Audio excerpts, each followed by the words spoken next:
Bonjour, nous arrivons au dernier chapitre de l'épître de Paul aux Galates, le 6e, et je vous rappelle qu'initialement, la lettre n'avait pas de chapitre et que le découpage est tout à fait arbitraire. En passant d'un chapitre à un autre, on ne change pas nécessairement d'idée ou de sujet. D'ailleurs, les premiers versets du chapitre 6 sont la parfaite continuité des derniers versets du chapitre 5. Paul présente des recommandations très pratiques pour la vie chrétienne et il insiste sur les rapports fraternels nécessaires. L'apôtre avait exhorté ses lecteurs à cesser de se mordre et de se dévorer. On dirait aujourd'hui, arrêtez de vous bouffer le nez. Puis, en encourageant la marche selon l'esprit, il dit « Ne devenez pas orgueilleux ou vaniteux, cessez de vous quereller, arrêtez de vous provoquer ». La suite de ces recommandations sont donc au chapitre 6, et il est important de se souvenir que l'apôtre est en train de remonter les bretelles des chrétiens de Galatie. Cela fait plusieurs pages qu'il les corrige, qu'il les reprend, qu'il les insulte même. Et ici, il écrit « Frères, si quelqu'un vient à être pris en faute, vous qui êtes spirituels, ramenez-le dans le droit chemin, mais faites preuve de douceur à son égard. » Quand il traite les Galates de stupides, quand il maudit les judaïsants et qu'il critique les faiblesses de ces Gaulois versatiles, on ne peut pas dire qu'il agisse toujours avec la douceur qu'il recommande. Mais qu'est-ce que vous voulez, c'est Paul et c'est son tempérament. Ce qui est intéressant par contre, et surtout très original dans le verset qu'on vient de voir, c'est l'expression « vous les spirituels ». Est-ce que Paul est encore en train d'ironiser? Est-ce qu'il est sarcastique comme dans certains passages de cette lettre? Sans doute pas. Dans son souci d'encourager ses amis à marcher dans l'esprit et dans l'espoir qu'il a de les voir enfin retrouver le bon chemin, il ose l'encouragement. Vous, les spirituels. Belle opposition d'ailleurs entre les spirituels et éventuellement les charnels. L'amour et la liberté qui découle de l'esprit reçu conduisent à un amour réciproque. C'est cet amour qui pousse Paul à corriger même sévèrement les Galates. Mais ce n'est pas parce que l'on est chrétien que l'on devient le directeur de conscience de l'autre. Paul, après avoir évoqué la correction nécessaire dans la fraternité, précise que celui qui corrige doit faire très attention. « Prends garde à toi », dit-il. « Tu pourrais toi aussi tomber, être tenté et être éprouvé. » Trouvons ça au verset 2. Paul est toujours très équilibré, même dans sa véhémence. Celui qui corrige pourrait penser être bien meilleur que celui qui est à corriger. Mais Paul insiste. Si quelqu'un pense un seul instant être quelque chose alors qu'il n'est rien, il se fait illusion sur lui-même. C'est le verset 3.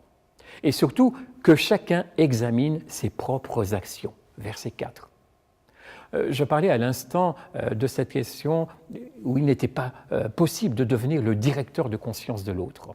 En effet, corriger et aider, ce n'est pas faire passer à l'autre un examen. L'examen, c'est sur soi-même qu'il porte. C'est dans le même esprit d'ailleurs que Paul a déjà écrit aux Corinthiens que chacun s'examine lui-même. Au verset 2, Paul encourage les Galates, portez les fardeaux les uns des autres. Et au verset 5, il dit aussi « Chacun doit porter le poids de sa propre existence ». Vous avez d'un côté la loi du Christ, l'amour qui fait que l'on est serviteur, esclave l'un pour l'autre. C'était au chapitre 5, verset 13. Et puis de l'autre côté, vous avez la responsabilité personnelle qui conduit à l'examen de conscience sur soi-même. Il ne faut pas inverser les rôles, être un fardeau pour les autres et les juger. À l'exemple du Christ et dans la marche selon l'Esprit, les croyants doivent progresser chacun pour soi-même, sans entrer dans cet esprit de rivalité qui est dénoncé au chapitre précédent. Or, s'il faut éviter la rivalité et l'orgueil, on peut tout de même être content de soi et fier d'un travail bien accompli. C'est ce qu'il faut comprendre dans cet équilibre toujours parfait signalé par Paul. Que chacun examine son œuvre propre et alors il aura de quoi être fier par rapport à lui-même et non par rapport à quelqu'un d'autre.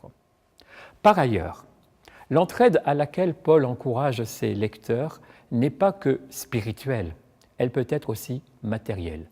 Ainsi que celui qui enseigne la parole, littéralement le catéchète, que celui-là soit soutenu financièrement par celui qui reçoit le catéchisme.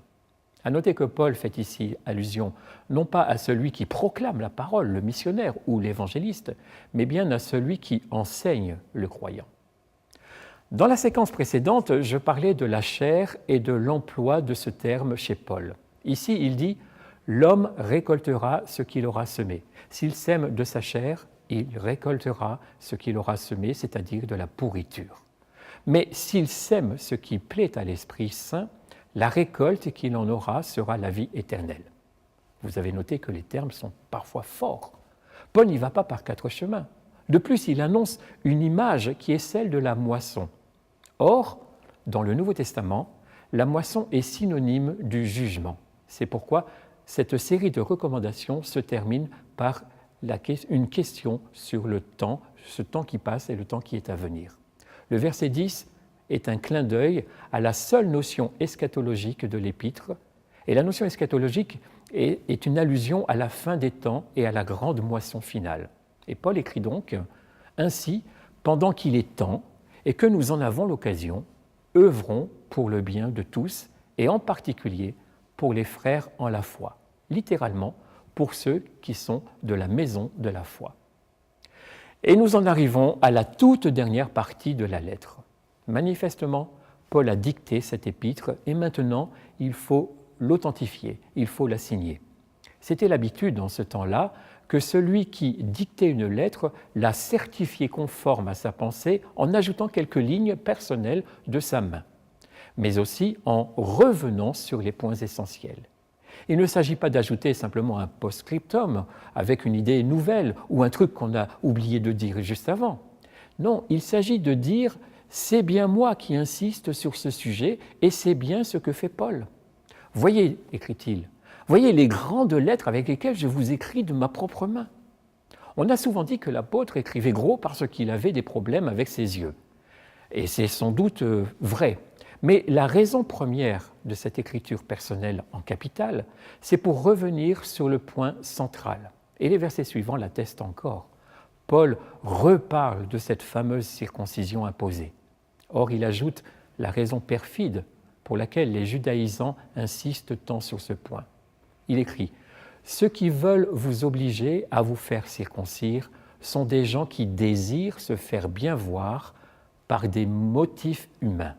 Ils veulent uniquement ne pas être persécutés à cause de la croix du Christ. » À quoi fait-il donc allusion?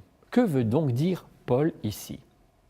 Eh bien, il faut savoir que dans l'Empire romain, le judaïsme était toléré et cela permettait aux Juifs de ne pas devoir se plier à la religion officielle des Romains, avec notamment l'adoration due à l'empereur. La circoncision était la preuve de l'appartenance au judaïsme et cela exemptait les croyants à adorer les dieux romains. Si on n'est pas circoncis, on n'est pas dans l'obligation d'adorer Rome, ses divinités, et puis surtout le maître de Rome, l'empereur, sous peine de persécution. Ce que Paul discerne encore, c'est que les judaïsants travaillent pour leur propre gloire et alimentent leur orgueil. En effet, il écrit « Ces gens qui pratiquent la circoncision n'obéissent pas eux-mêmes à la loi. Ils veulent que vous soyez circoncis pour pouvoir se vanter de vous avoir imposé ce signe dans votre chair. » Les motifs ne sont donc pas vraiment théologiques. Et du coup, Paul redit ce qui est son titre de gloire à lui. Le Seigneur Jésus-Christ reste mon seul orgueil. Quant à moi, je ne veux me vanter que de la croix de notre Seigneur Jésus-Christ, écrit-il. En effet, grâce à cette croix, le monde est mort pour moi et je suis mort pour le monde. C'est pourquoi être circoncis ou ne pas l'être n'a aucune importance. Ce qui importe, c'est d'être une nouvelle créature. Et la nouvelle créature étant la personne qui se donne au Christ comme lui-même l'a fait. Les tout derniers mots de l'épître de Paul aux Galates sont une bénédiction adressée à « mes frères ». Ce sont des frères que Paul a un peu beaucoup secoués, mais ce sont quand même des frères. Et c'est sur cette note de fraternité que se termine l'épître et notre rendez-vous. À bientôt, au revoir.